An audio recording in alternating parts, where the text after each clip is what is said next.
दोस्तों, आज हम आपके लिए लेकर आए हैं एक और नई कहानी अकबर और बीरबल के किस्सों से। तो आइए शुरू करते हैं आज की कहानी। एक बार की बात है, रोज की तरह बादशाह अकबर दरबार में बैठकर अपनी प्रजा की समस्याएं सुन रहे थे।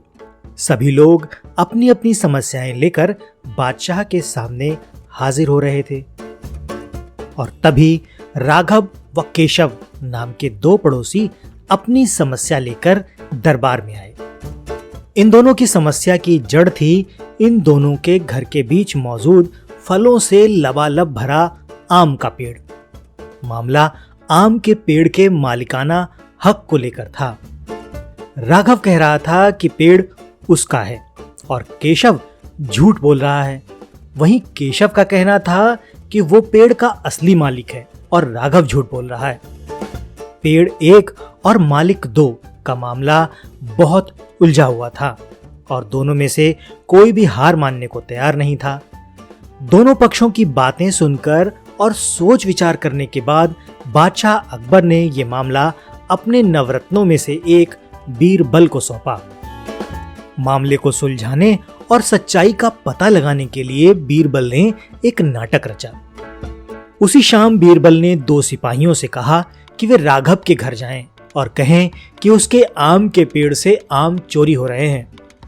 उन्होंने दो सिपाहियों को केशव के घर जाकर भी यही संदेश देने को कहा। साथ ही बीरबल ने कहा कि यह संदेश देने के बाद वो अपने घर के पीछे छिपकर देखें कि राघव और केशव क्या करते हैं।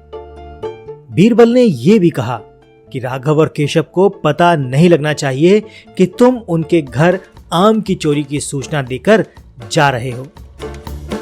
सिपाहियों ने बिल्कुल वैसा ही किया जैसा बीरबल ने कहा। दो सिपाही केशव के घर गए और दो राघव के घर।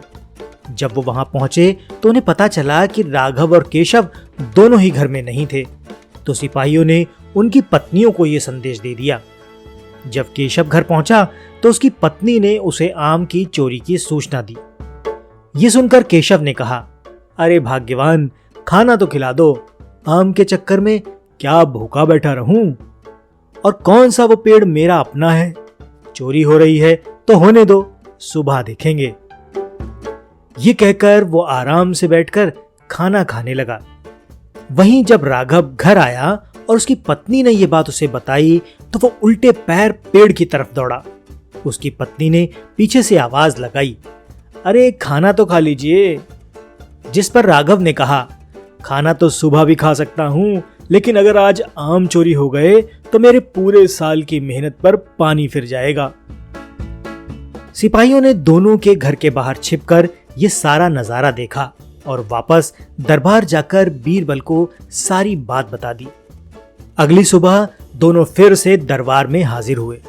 उन दोनों के सामने बीरबल ने बादशाह अकबर से कहा, जहां पना, सारी समस्या की जड़ वो पेड़ है। क्यों ना हम वो पेड़ ही कटवा दें?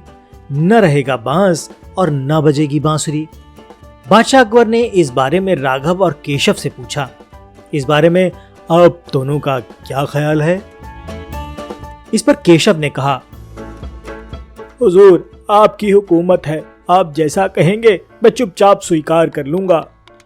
वहीं राघव ने कहा, मालिक, मैंने 7 वर्ष तक उस पेड़ को सींचा है। आप चाहें तो उसे केशव को दे दीजिए, लेकिन कृपया करके उसे कटवाइए मत। मैं आपके आगे हाथ जोड़ता हूं। उन दोनों की बात सुनकर बादशाह अकबर ने बीरबल की तरफ देखा और कहा, अब आपका क्या कहना है बीरबल?